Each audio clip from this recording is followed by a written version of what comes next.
BJP भी अब हम अपने इमेजिनेशन का हमारा मैनिफेस्टो गिना रही है, भैंसों की बात कर रही है, ये वो जो हमारे मैनिफेस्टो में है ही नहीं।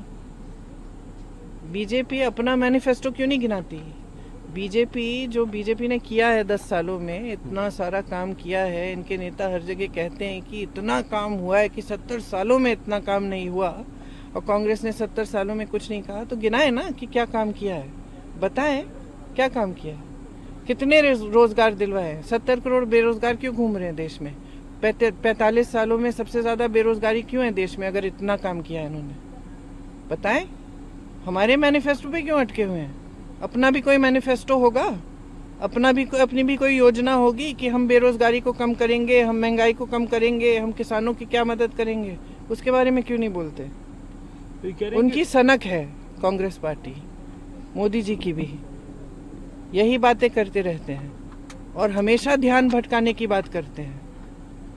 जो ठोस बात है देश के लिए, देश की जनता के लिए आज तक नहीं की है, और वो जानते हैं, इनके सारे नेता जानते हैं। अगर ठोस बात पे उतर गया चुनाव, अगर बेरोजगारी, महंगाई, किसानों की जो मुसीबतें हैं, मजदूरों की मुसीबतें हैं, इस पे उतर गया चुनाव, तो किसी भी हालत में नहीं जीत सकते, क्योंकि कुछ किया नहीं है इन्होंने। करें वोट जिहाद, वोट विकास। स्मृति ईरानी कह रही है कांग्रेस की लेगेसी ये रही है कि हिंदुओं की पॉपुलेशन कम हो गई, उसके साथ साथ आप भी वही फिजूल की बातें कर रहे हैं। रिजर्वेशन की बात को कह रहे हैं कि हम आएंगे तो रिजर्वेशन, हम मुसलमानों का रिजर्वेशन कम करेंगे। संविधान बदलने की बात किसने की? किसके प्रत्याशियों ने की? किसके मंत्रियों ने की? कौन से मंत्री के साथ मोदी जी रोड शो कर रहे थे जिसने कहा कि हमें 400 सीट दोगे तो हम संविधान बदलेंगे? किसने कहा ये? क्यों बदलना चाहते हैं संविधान? संविधान अधिकार देता है, आरक्षण देता है, आंदोलन का अधिकार देता है। इसलिए बदलना चाह रहे हैं क्योंकि जनता को कमजोर करना चाह रहे हैं, क्योंकि इनका पूरा प्रयास 10 सालों से ये रहा है कि लोकतंत्र को कमजोर करेंगे ताकि इनकी सत्ता बनी रहे। क्योंकि क्या जो परिस्थितियां बन रही हैं इस देश में, जनता समझ रही है, जनता जानकार है, जागरूक बन रही है, जनता समझ रही है कि अगर इस तरह से चलता जाए तो लोकतंत्र भी संकट में है। मणिशंकर अय्यर के एक बयान को लेके पाकिस्तान की भी अब एंट्री हो गई कि पाकिस्तान के लिए बड़ा सॉफ्ट कॉर्नर है। ये देखिए मणिशंकर अय्यर कब का बयान है by the way?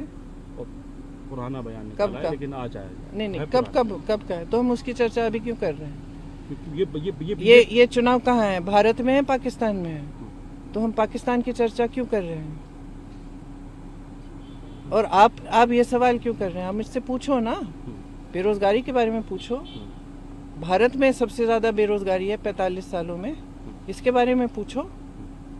Modi ji से क्या पूछते हैं? कभी मौका मिलता है आपको ऐसे उनका इंटरव्यू करने का?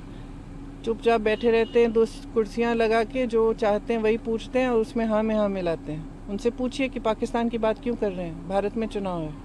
सीटें कितनी दे रही हैं आप इस पूरे? अगर चुनाव ठीक ढंग से होगा तो 200 से ज्यादा नहीं मिलेंगे, अगर गड़बड़ करेंगे तो भगवान जाने क्या कर सकते हैं।